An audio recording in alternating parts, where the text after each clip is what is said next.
So hello guys, সকালবেলায় আমি লাকিকে নিয়ে বেরিয়েছিলাম। তো দেখো ও কী করছে, ও ও কী করবে শুধু সুন্দর সেটাই দেখো। ঠিক আছে, ও যাচ্ছে এখন, মানে ও বাথরুম করবে, তো সেই জন্য ঠিকঠাক জায়গা খুঁজে পাচ্ছে না, সেই কারণে এদিক ওদিক ঘুরছে। হ্যাঁ, এরপর দেখো কোথায় নিয়ে যাবে আমাকে, সামনের দিকে নিয়ে যাচ্ছে। দেন কুকুরটা ভাবছে যে এখানে এখানে হয়তো কিছু আছে খাবার জিনিস, তো সেই জন্য ও গেল এদিকে, বাট কিছুই নেই এখানে। সে দেখে আবার ঘুরে পড়লো।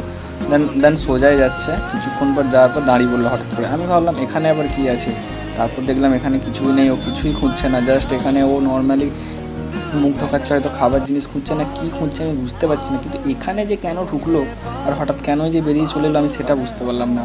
দেন তারপরে তোমরা দেখো কি হবে, শেষ পর্যন্ত দেখো ভিডিওটা। তারপর লাকি আমার দিকে আসবে আস্তে আস্তে, দেখো তারপর কি করে ও। এরপরও আমার দিকে তাকাবে হালকা, তারপর ওকে আমি টেনে নিয়ে চুপচাপ রুমের মধ্যে, মানে আমাদের বাড়ির মধ্যে নিয়ে চলে আসবো। তো তখন ও অনেক রেগে গেছিলো, যার যার কারণে